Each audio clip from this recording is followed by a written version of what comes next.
I knew Thanksgiving would be uncomfortable, but I didn't expect my father to look me dead in the eyes right in front of the entire family and say, "Haley, if you can't get your life together, maybe you should go live in the streets." He didn't whisper it. He didn't soften it. He didn't even blink. My sister hid a smirk behind her wineglass. My mother adjusted the napkins like she could fold the shame away, and everyone waited for me to break. But I didn't. I just smiled. Because none of them knew the truth. They didn't know I built 2 companies from scratch.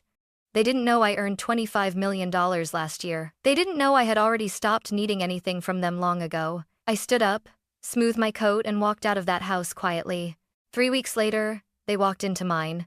If someone had taken a picture of my family on Thanksgiving, just one single photo, they would have captured everything we wanted the world to believe. A polished dining table, golden candles, autumn garlands draped perfectly, and 5 people smiling like life had never touched them harshly. But pictures lie. And my family lived inside a lie so long they forgot it wasn't real. My name is Haley Monroe. 31 years old. Founder of 2 automation startups. Owner of 3 properties. A woman who built her life from nothing but grit and late-night dreams. But to my parents, I was still the girl who never lived up to her potential. The girl they spoke about with sighs, not sentences. My father, Thomas, ruled the household with expectations carved in stone. My mother, Evelyn, upheld them with practiced grace. Together, they crafted a world where everything had to look perfect, even if it meant breaking me to keep the illusion alive. My younger sister, Lily, was the centerpiece of that illusion. Perfect posture, perfect smile, perfect life. If she tripped, they blamed the floor. If I tripped, they blamed me. I lost count of the times I overheard my mother whispering to guests, "Lily is destined for something special." Haley? Oh, she's independent. She explores. Explores. As if my entire career was a gap year I refused to end. The truth is, I stopped needing their validation a long time ago. But children, no matter how old, remember the shape of the wounds their parents carve into them. And I remembered mine clearly. Growing up, I was the kid who preferred the garage to the living room. I'd take apart radios, computers, entire appliances if no one stopped me. At 12, I hacked together a functional home automation system using scrap parts. My dad unplugged it and said, "Cute hobby, now do something real." I learned early that I wasn't what they wanted, but I hadn't learned until Thanksgiving that I wasn't anything to them at all. As I sat at the far end of the table that night, barely within the warm glow of the chandelier, I watched the conversation circle around Lily like orbiting planets. "Your boutique looks stunning, sweetheart. The expansion will be wonderful. You've always had such talent." Meanwhile, my mother glanced at me only to pass the cranberry sauce. Then my father cleared his throat, leaned back in his chair, and looked directly at me. His gaze was heavy, like he'd been waiting for this moment. "So, Haley," he said, voice sharp enough to cut through the chatter, "still drifting around? Still trying to figure out what you're doing with your life?" The room fell quiet. Lily sipped her wine. My mother adjusted a napkin like she could arrange the discomfort away. I opened my mouth, but my father wasn't done. "Honestly, if you can't get your life together, maybe you should go live in the streets." He didn't blink. He didn't hesitate. He didn't care. And for the first time, I didn't feel pain. I felt clarity, pure, icy, crystalline clarity. They had never seen me. They never intended to. So I stood, smoothed my coat, and said quietly, "Thank you for dinner." I walked out of that perfect, staged home and into the cold November air, not realizing yet that walking away was the moment everything started changing. 3 weeks later, they would walk into my world. 3 days after Thanksgiving, the silence in my penthouse felt heavier than usual. Austin's skyline stretched across the windows, neat, bright, alive, while I moved through my home like someone drifting between 2 worlds. In one world, I was a CEO preparing for a product launch. In the other, I was the daughter my family pretended didn't exist. I was making tea when my phone buzzed. Chloe, my cousin, the only person in the family who had ever defended me, not loudly, not dramatically, but quietly, in the way that counts. I wiped my hands and opened her message. "Chloe. Haley, are you okay?" "Me. I'm fine." "Why?" "Chloe. Because your mom has been talking." My stomach tightened, not from fear, but from a kind of exhausted anticipation. Talking. In my family, talking always translated to rewriting the truth. Me, what did she say now? A long pause. Then, Chloe. She told everyone at church that your businesses failed, that you're basically homeless, that you're sleeping on friends' couches until you figure yourself out. I froze. Homeless, failed, couch hopping. They didn't just insult me, they crafted a story. A narrative so vivid they could almost believe it themselves. I walked toward the window, staring out at the penthouse I renovated with my own earnings. The custom-built shelves, the imported marble counters, the panoramic view of the city I built my life in. Homeless. I laughed. Quietly. Bitterly. Me. I own 3 properties, Chloe. Chloe.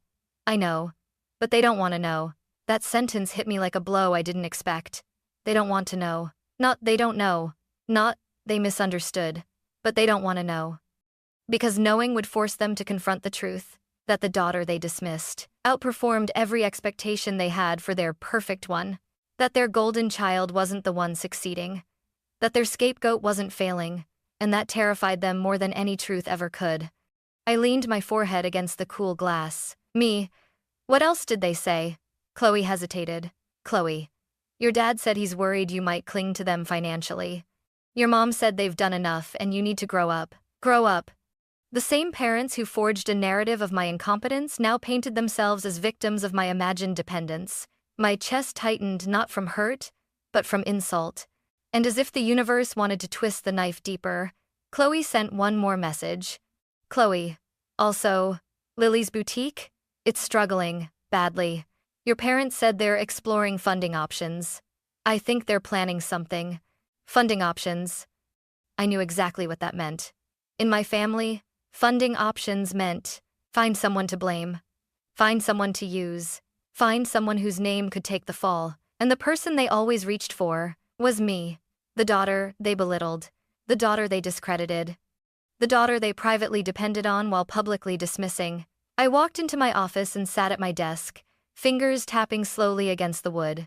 They threw me out and immediately turned me into a tragedy. They humiliated me and immediately turned me into a burden. They rejected me and immediately turned me into something they could reuse. But this time, something in me hardened. A decision formed not loud, not dramatic, but cold and sharp like a blade forged in quiet fire. They wanted a story where I was the failure. They wanted a myth where they were the heroes. They wanted a world where I stayed small. But myths collapse, and lies unravel. 3 days after Thanksgiving, my parents rewrote my story. 3 weeks later, I would rewrite theirs. The Monday after Thanksgiving began like any other. Meetings stacked on my calendar, product updates to review, investor calls waiting. My world was moving fast, structured, alive. Nothing like the stagnant, suffocating version of me my parents liked to imagine. Around noon, I stepped out of a meeting and checked my inbox. That was the moment everything changed. A new email blinked at the top. Subject: verification required. Guarantor authorization. Urgent. From Sinclair and Weber Law Group. Guarantor? For what? Curiosity tugged at me, but when I clicked the message and saw the first line, the air left my lungs. This notice is to confirm your status as guarantor for the $480,000 renovation loan approved in 2021. I kept reading.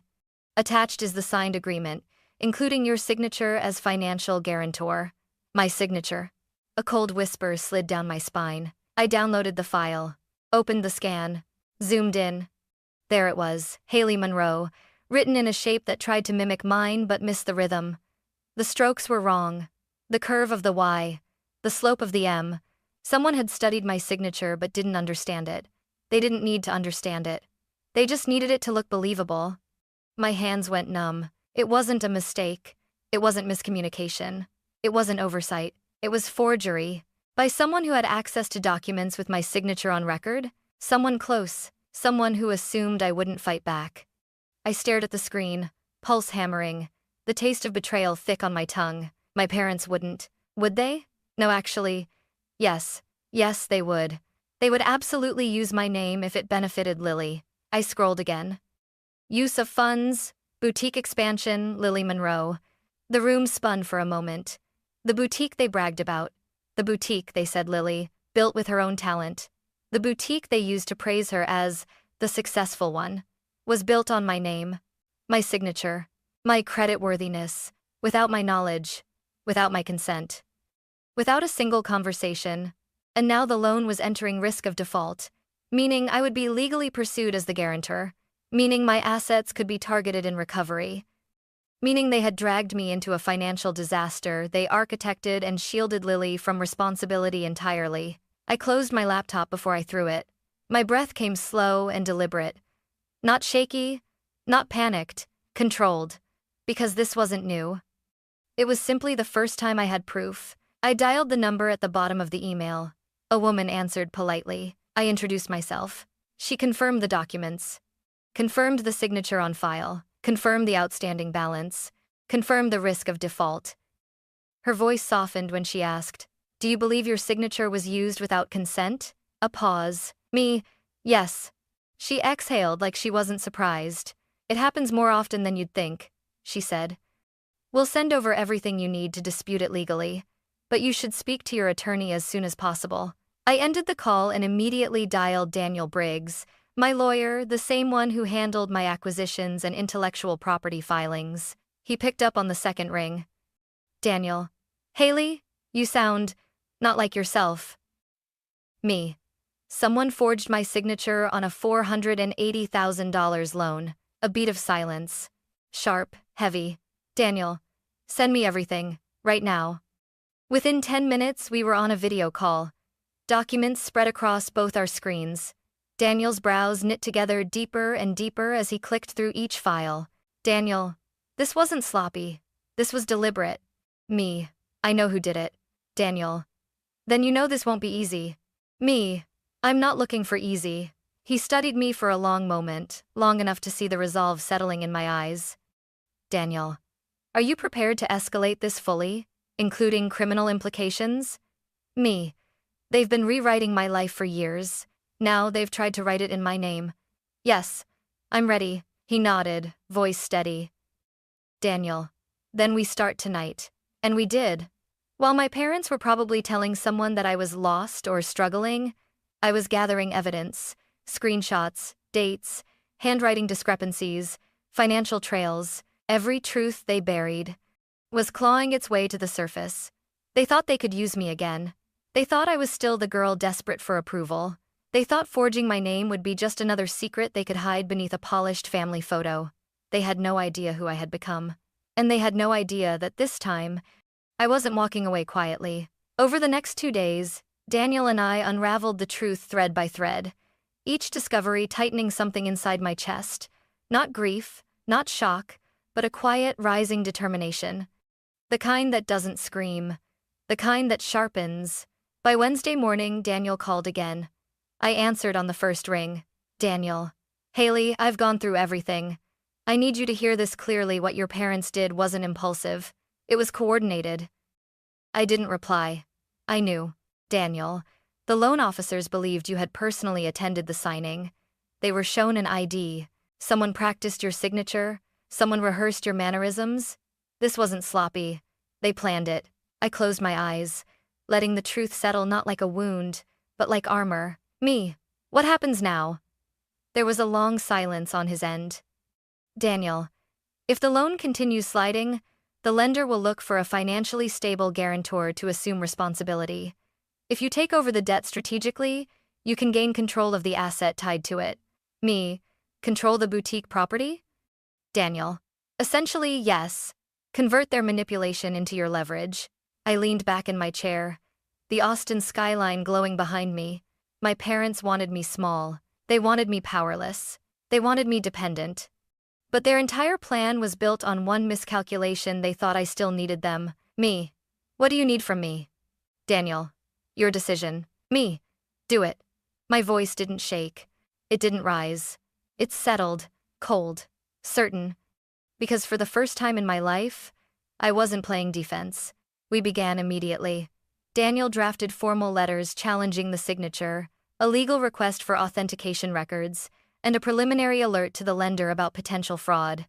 But alongside that, quietly, Discreetly, we initiated the process to position me as the acquiring party when the loan inevitably defaulted. While my parents lived in denial, we worked with precision: financial analysis, ownership structures, future sales scenarios, lease term options, exit calculations.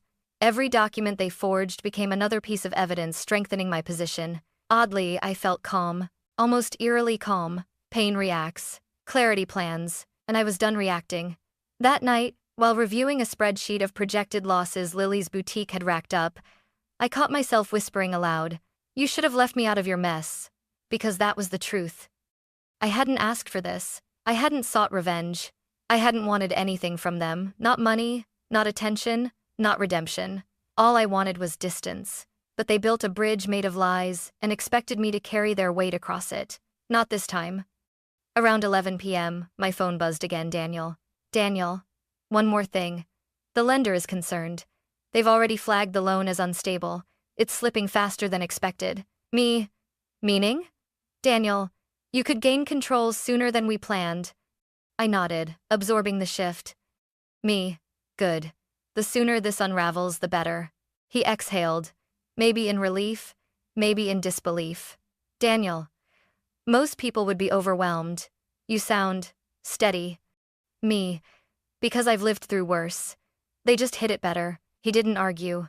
After we hung up, I didn't pace or cry or rage. Instead, I walked to my balcony, letting the cold December air wash over my skin. Below me, the city pulsed cars, lights, possibility. Far away, in the place that once felt like home, my parents were probably asleep, believing the world still worked in their favor. Believing Lily would be saved. Believing the consequences they kept dodging would never catch them. They had no idea the ground beneath them was already shifting. Because while they spent years insisting I was the unstable one, the failure, the disappointment, I had become the one thing they never prepared for. Independent, informed, and in control. And if they thought the humiliation at Thanksgiving was the end of the story, they were about to learn what happens when the daughter they dismissed stops shrinking and starts standing. 3 weeks after Thanksgiving, on a cold Friday morning, Daniel's name lit up my phone. I had been expecting the call, but when it finally came, the moment still felt heavier than I thought it would. I answered immediately. Daniel. Haley, it's official. The loan has defaulted. His voice held a weight that made the world pause. You now legally control the debt and everything attached to it. Everything. The boutique property, its lease, its assets, its future. My parents had pushed me out of their home 3 weeks ago. Today, I owned the foundation of theirs. I sat down slowly, letting the reality wash over me, not like triumph, but like oxygen. Move forward with the acquisition. Daniel. No hesitation? None. We spent the next 4 days drafting every document we needed. The formal notice of default, the assumption of debt, proposed repayment terms, exit options, a structured rental agreement, contingencies for voluntary sale, asset transfer clauses. Nothing was vengeful. Nothing was emotional. Everything was legal, clean, procedural, because this wasn't about revenge. It was about boundaries my parents had crossed so many times they forgot they existed. On Tuesday night, we finalized the paperwork. On Wednesday morning, Daniel filed everything, and by Thursday afternoon, the lender confirmed the transfer. I was the sole party in control. The irony wasn't lost on me. The daughter they had humiliated, the daughter they spoke of with embarrassment, the daughter they insisted was lost, now held their financial future in her hands. But the universe wasn't done yet.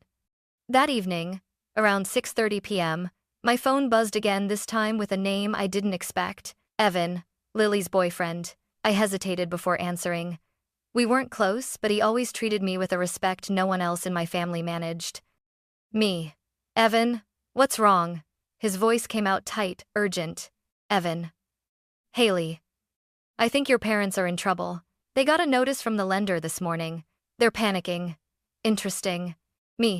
What did they think the notice meant? Evan. They believe the lender wants to negotiate before taking action.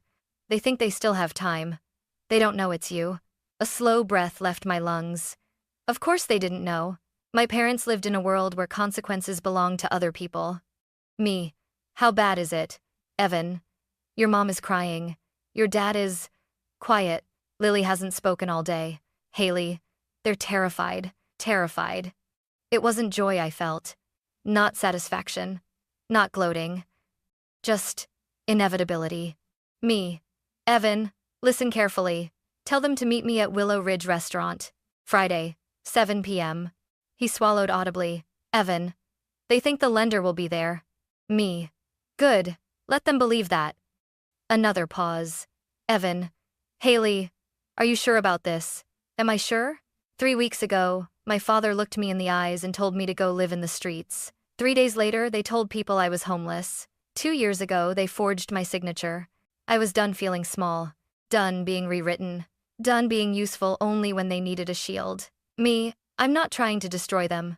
I just won't let them destroy me. When the call ended, I stared at my reflection in the darkened window. My eyes didn't look angry.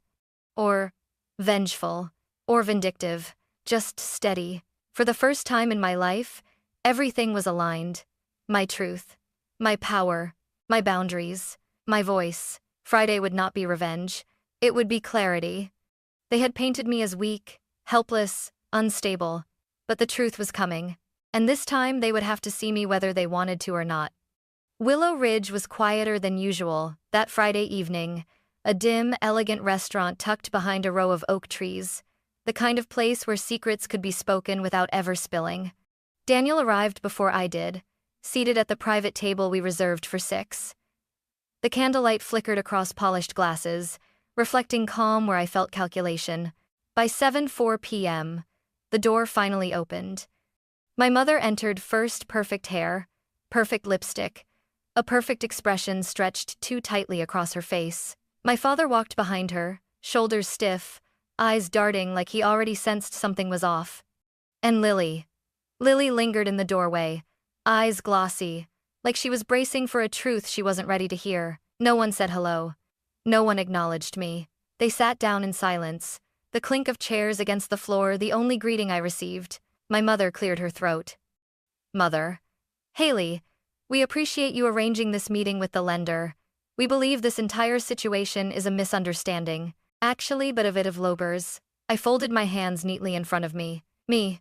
Is that so? My father leaned forward, elbows on the table. Father, we're prepared to discuss solutions. The lender just needs to be reasonable. Daniel and I exchanged a glance. They still believed the world revolved around their comfort. Daniel placed a thick folder on the table and spoke calmly. Daniel. Mr. and Mrs. Monroe, there is no misunderstanding. And I'm not the lender's attorney. My father frowned. My mother blinked rapidly. Father. Then why are you here? Daniel pushed the folder toward them. Daniel. Because Miss Monroe Haley is the acquiring party. She now controls the debt and every asset tied to it. Silence. Total, breathless silence. Lily's breath hitched. My mother's hand flew to her mouth. My father went pale and ashen color I had never seen on him before. Father. You bought our loan? His voice cracked on the last word. Why would you do that? I met his gaze without blinking. Me. Because you put my name on it. My mother shook her head violently. Mother. Haley, we only did it because Lily needed help. We thought you'd understand. My voice remained level. Me. Forging my signature is not help. Telling people I'm homeless is not concern. Humiliating me at Thanksgiving is not parenting. Lily suddenly slammed her palm on the table, her composure finally snapping. Lily. Why couldn't you just let it go? You have money. You don't need this. I turned to her slowly, studying the sister who had spent her life being protected from every consequence. Me. You're right. I don't need this. But I need my name. And you used it without permission. Her mouth opened, then closed, as if she was swallowing words she didn't want to face. Daniel slid another document forward. Daniel, you have 2 options. 1, sell the property and fully resolve the debt. 2, Miss Monroe assumes ownership, and you may remain as tenants under a structured rental contract. My father stared at the papers, horrified. Father, we have to rent our own building? Me. It isn't your building. Not anymore. My mother's composure splintered. Tears welled in her eyes, not remorseful tears, but fearful ones. Mother, We're your family. Haley, how can you do this to us? I leaned forward, voice steady as steel. Me. You taught me exactly how. The night you told me to go live in the streets, the years you pretended I was nothing, and the moment you forged my name because you assumed I'd never fight back. My father swallowed hard, his hands trembling. Father, what do you want from us? Me. Nothing. Not forgiveness. Not apologies. Just accountability. Lily looked at the documents again, eyes wide with disbelief. Lily, you're ruining everything. I shook my head slowly. Me. No. I'm ending what you started. Daniel closed the folder with a soft thud. Daniel, you have 7 days to decide. We recommend you start immediately. No one moved. No one fought. No one argued. The illusion of power they clung to for years had collapsed in a single evening. When they finally stood to leave, they looked smaller, fragile, almost. My mother wouldn't meet my eyes. My father shuffled like he carried the weight of every choice he had made. Lily paused at the doorway, voice trembling. Lily, you could have helped me. I didn't soften. Not anymore. Me. I did. Just not the way you wanted. And as the door closed behind them, I realized something. This wasn't vengeance. This was closure. This was the moment I finally stepped out of the shadow of the family that never saw me and into the life I built for myself. The 7 days that followed were quieter than I expected. No screaming phone calls, no desperate messages, no attempts to twist the narrative. Just silence. Heavy, echoing silence. Daniel forwarded updates each morning. Clinical, cold, precise. Day 2, the Monroes requested additional documents. Day 4, they contacted a financial advisor. Day 5, they attempted to renegotiate with the lender but were rejected. Day 6, they asked about extensions, none were granted. And then, on the 7th day, at 9:12 a.m., the message arrived. They chose to sell the property. I stared at the email for a long moment, absorbing the finality of it. The building they'd poured their pride into, gone. The boutique they used to parade as Lily's achievement, lost. The image they'd curated for decades, fractured. The consequences they avoided for years had finally found them. Daniel called a few minutes later. Daniel, they made the right decision. Selling clears the debt entirely. Your name is formally released from every tie. Me. Good. There was no triumph in my voice. Just steadiness. Daniel. Haley, are you okay? I exhaled slowly. Me. I'm exactly where I need to be. He didn't push further. He didn't need to. 2 weeks later, Lily's boutique shut its doors for good. The announcement came through an online post, a soft pastel graphic with cursive text. Sometimes chapters close to make room for new beginnings. No mention of the loan. No hint of the forged signature. No sign of accountability. Just a curated ending to match the curated life she'd always lived. But the comments beneath the post told a different story. What happened?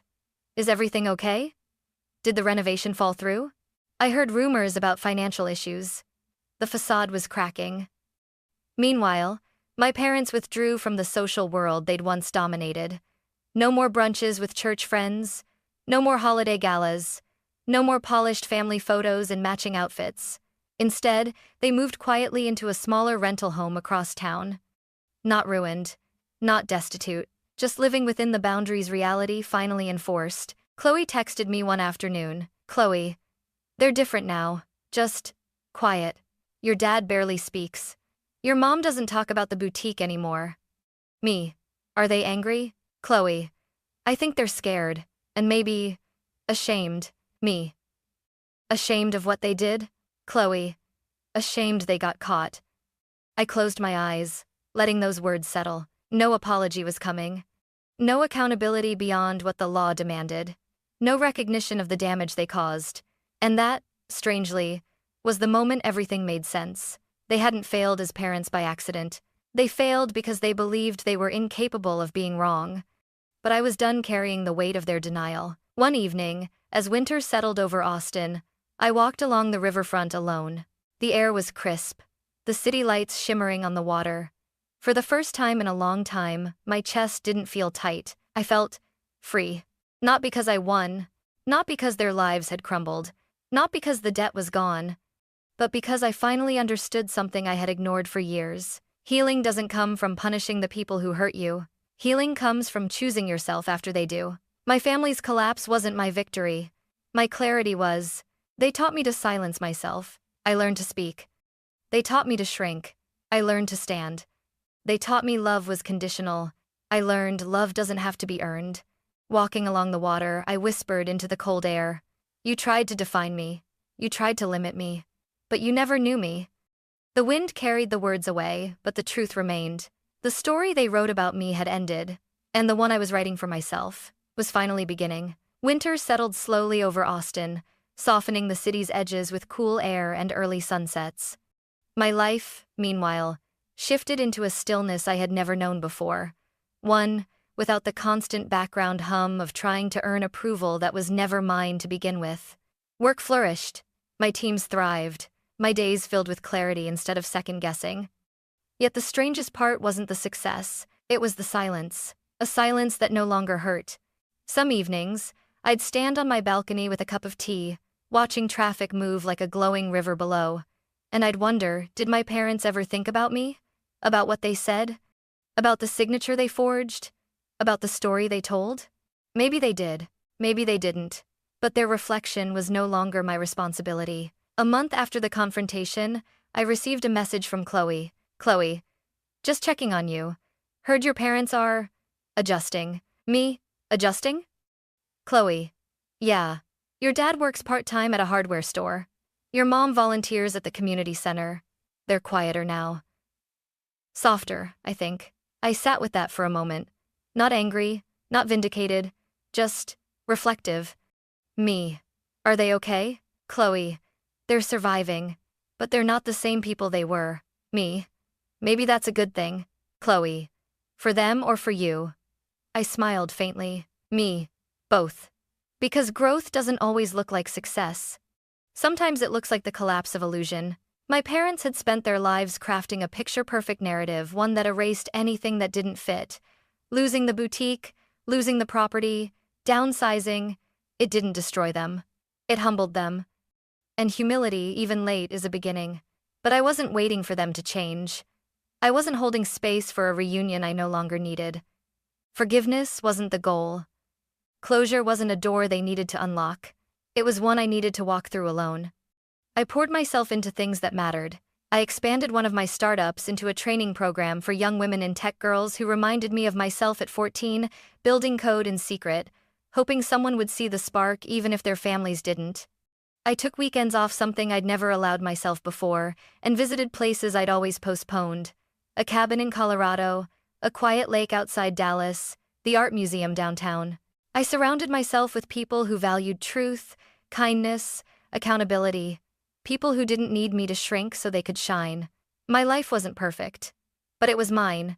One night, sitting at my desk writing a proposal for a new AI tool, I paused and looked around my apartment. The plants I kept alive, the paintings I'd collected from local artists, the notes taped to my wall with ideas scribbled in messy cursive, and it hit me. This is the home I built. Not the one I fled, not the one that rejected me, the one I chose. My parents once told people I was homeless. In some ways, I had been, but not in the way they meant. I had been homeless inside their expectations, homeless inside a family that never made room for me, homeless inside a narrative where I could only be small. Now, I had a life with walls I built myself, a door I could close, a space where nothing needed to be proven. I whispered into the quiet, I'm home now. Months passed and I didn't see my parents. Maybe one day I will. Maybe we'll talk. Maybe we won't. Either way, I'm not waiting, because the opposite of rejection isn't acceptance. It's freedom. Freedom to define yourself without apology. Freedom to leave behind stories written by people who never learned your truth. Freedom to walk away and never look back, not in anger but in peace. 3 weeks after Thanksgiving, my parents told me to go live in the streets. 3 months later, I was standing in a home filled with laughter, ambition, and quiet joy, the kind only built by someone who chooses themselves. And for the first time in my life, I wasn't seeking permission. I was choosing peace.